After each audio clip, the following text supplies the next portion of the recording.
La Russie a de nouveau attaqué l'Ukraine à l'aide de drones et de missiles. Cette attaque a établi un nouveau triste record en nombre d'armes utilisées. Les systèmes de défense antiaérienne ont détecté 550 missiles et drones simultanément, un chiffre sans précédent. À Kiev, le nombre d'impacts était si élevé que la ville a été enveloppée d'une épaisse fumée due aux incendies déclenchés par les explosions. Il me semblait que quelque chose volait chaque minute. Des drones kamikazes tombaient, suivis d'explosions retentissantes. C'est alors que nous avons compris que le coup avait touché directement notre maison. Nous étions assis dans le couloir, pris de peur et de tension. Quand nous avons ouvert la porte, nous avons vu des étincelles s'envoler jusqu'au 4e étage. Un spectacle impressionnant et effrayant. Plus tard, il s'est avéré qu'un drone avait frappé un appartement situé 2 étages en dessous. Les étincelles tombaient du dessus sur l'escalier. Maintenant, tout est couvert de suie et il est devenu difficile de respirer ici. Nous avons déjà rassemblé nos affaires et prévoyons de partir au village. Il est impossible de vivre dans l'appartement, même s'il n'a pas été complètement brûlé. Il faudra faire une rénovation complète. La suie noire est partout, impossible à nettoyer. Je venais juste de prendre des affaires dans l'armoire quand tout est arrivé. Je me suis réveillée au son des explosions. D'abord, les drones kamikazes ont bourdonné, puis de puissantes explosions ont commencé.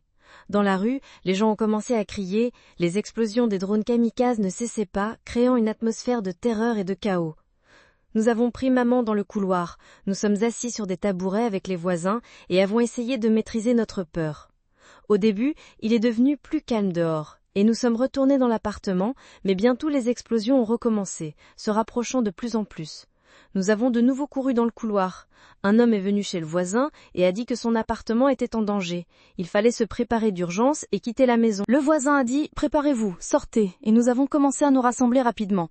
Tout se passait dans la panique et la peur. On entendait des applaudissements et des sons qui créaient de la tension. C'était horrible. Les frappes ont retenti au moment même où le président des États-Unis se dirigeait vers l'Iowa pour célébrer le 250e anniversaire de l'indépendance du pays. Cependant, apparemment, après une conversation téléphonique préalable avec Vladimir Poutine, ces frappes n'ont pas été une surprise pour le président américain. De plus, Donald Trump a déclaré aux journalistes qu'il était déçu par le président russe et ne croyait pas que Poutine avait l'intention d'arrêter la guerre en Ukraine. Trump a annoncé qu'il prévoyait de parler avec le président ukrainien Volodymyr Zelensky vendredi pour discuter de la situation entre la Russie et l'Ukraine. Les journalistes ont demandé si Trump allait parler avec Zelensky demain. Il a répondu que la conversation aurait lieu tout le matin et a exprimé sa déception. Trump a dit qu'il était déçu de sa conversation avec Poutine car il ne croit pas que Poutine participe réellement aux négociations. Il a noté qu'il ne pense pas que Poutine va arrêter la guerre et considère cela comme un très mauvais signe. Trump a souligné que ce n'est pas sa guerre mais celle de Joe Biden et que cela ne serait pas arrivé sous son mandat. Il a répété que s'il avait été président, ce conflit ne serait pas arrivé et a exprimé sa confiance dans sa position. J'ai dû intervenir parce que c'est la guerre de Biden et je me suis retrouvée au centre des événements comme avec l'immigration et d'autres problèmes mal gérés. Je suis resté insatisfait de la conversation. Nous prenons toutes les déclarations du président Trump très au sérieux. Lors de la conversation, le président Poutine a confirmé son désir d'atteindre les objectifs de l'opération spéciale par des moyens politico-diplomatiques. Mais pour l'instant, cela est impossible. L'opération spéciale continue. Poutine a informé Trump de la coordination des dates du 3e cycle de négociations directes. La frappe nocturne sur Kiev et d'autres villes a été un choc pour Trump, surtout après la décision de suspendre l'aide militaire à l'Ukraine. Les livraisons de missiles antiaériens en provenance de Pologne, déjà préparées pour l'envoi, sont gelées. Cela suscite des critiques au sein du Parti républicain américain. Le républicain Don Bacon a appelé Trump à revoir sa stratégie envers la Russie et a noté que pendant que les négociations ont lieu, Poutine bombarde les villes ukrainiennes. Il a souligné les destructions à Kiev et insisté sur la nécessité de changer de stratégie pour répondre efficacement aux actions de la Russie. Nos alliés doivent armer l'Ukraine jusqu'aux dents. Nous avons besoin des sanctions les plus sévères. Poutine se moque de vous et de l'Amérique sans réaliser l'absurdité de ses paroles sur les relations spéciales. Le salut agressif d'aujourd'hui, jour de l'indépendance des États-Unis, bien que de l'autre côté de l'océan, assombrira la célébration de Trump avec la signature d'une grande loi à la Maison-Blanche. Trump place de grands espoirs dans cette loi. Sous tous les aspects, notre pays se développe bien, malgré les millions de personnes héritées qu'il n'aurait pas fallu laisser entrer. La criminalité affiche les chiffres les plus bas depuis de nombreuses années, malgré la présence de nombreux individus qu'il n'aurait pas fallu admettre dans le pays. Demain, tout le monde sera très fier. La signature de la loi est prévue vers 17h. À peu près à cette heure, des avions B-2, F-22 et F-35 survoleront la Maison-Blanche en l'honneur de l'événement.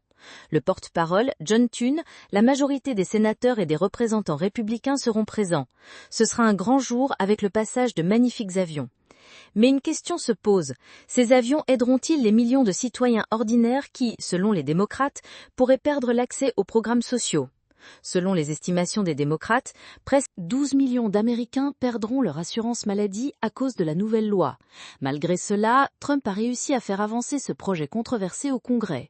Dans un contexte d'échec en politique étrangère, y compris les relations avec la Russie, Trump a besoin d'une grande victoire intérieure.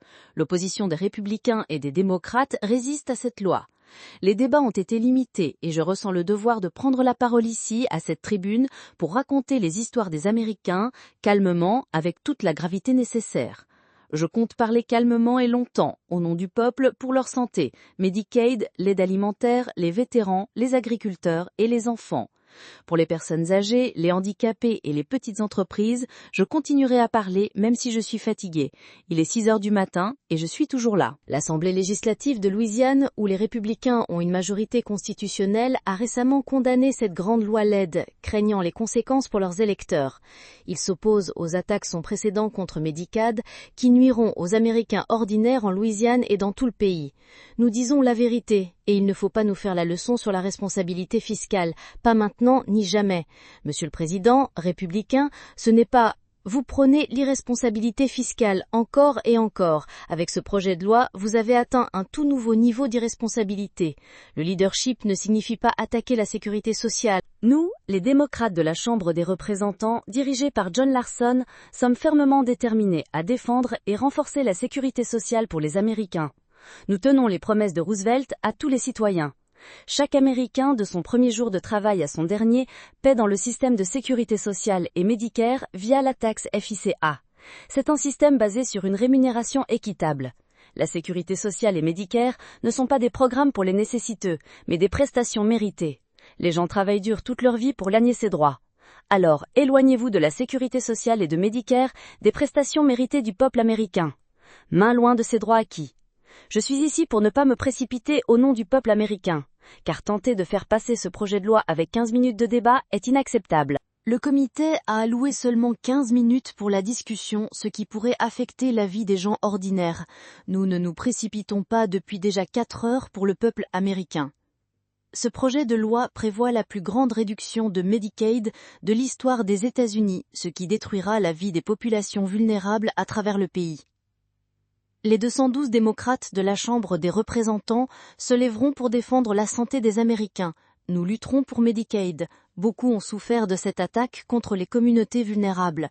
J'espère que vous, 13, vous joindrez à nous pour défendre la santé de vos électeurs. C'était une promesse, Monsieur le Président, que vos collègues républicains ont faite dans une lettre en avril. Qu'est-ce qui a changé depuis ? Nous ne vous abandonnerons pas dans les moments difficiles. Nous défendrons chaque vétéran de ce grand pays et leur assurons le respect qu'il mérite. C'est notre promesse à chaque vétéran aux États-Unis. Nous nous opposons fermement à un grand et laid projet de loi de Donald Trump. Une autre victoire illusoire de Trump est la guerre tarifaire contre le monde entier. De nombreux experts estiment que cela pourrait se transformer dans une amère défaite. Aujourd'hui, le président des États-Unis a annoncé que la majorité des pays souhaitant commercer avec l'Amérique recevront des ultimatums avec des chiffres précis, sans négociation. Nous avons encore quelques accords. Je suis enclin à simplement envoyer des lettres indiquant les tarifs qu'ils devront payer. C'est plus simple que des négociations. Nous avons plus de 170 pays. Combien d'accords peut-on conclure ? Bien sûr, on peut conclure de bons accords, mais c'est beaucoup plus compliqué. Je préférerais simplement envoyer une lettre disant « Voilà ce que vous allez payer ». Dans ce contexte, les propositions de l'envoyé spécial américain semblent un peu étranges. Steve Utkoff, selon le magazine Politica, propose de lever les sanctions énergétiques contre la Russie, y compris les restrictions sur des projets comme Nord Stream 2. Il estime que cela pourrait accélérer le début des négociations de paix sur l'Ukraine, malgré les déclarations de Poutine sur la poursuite de la guerre. Poutine a déclaré directement à Trump qu'il n'a pas l'intention d'arrêter la guerre contre l'Ukraine. Cela est survenu dans le contexte de la suspension de l'aide militaire américaine. L'attaque contre Kiev a suivi immédiatement ces événements, ainsi que la conversation avec le président des États-Unis le jour du 250e anniversaire de l'indépendance des États-Unis. N'oubliez pas de vous abonner à la chaîne, de mettre un like et d'appuyer sur la cloche pour ne pas manquer nos nouvelles vidéos.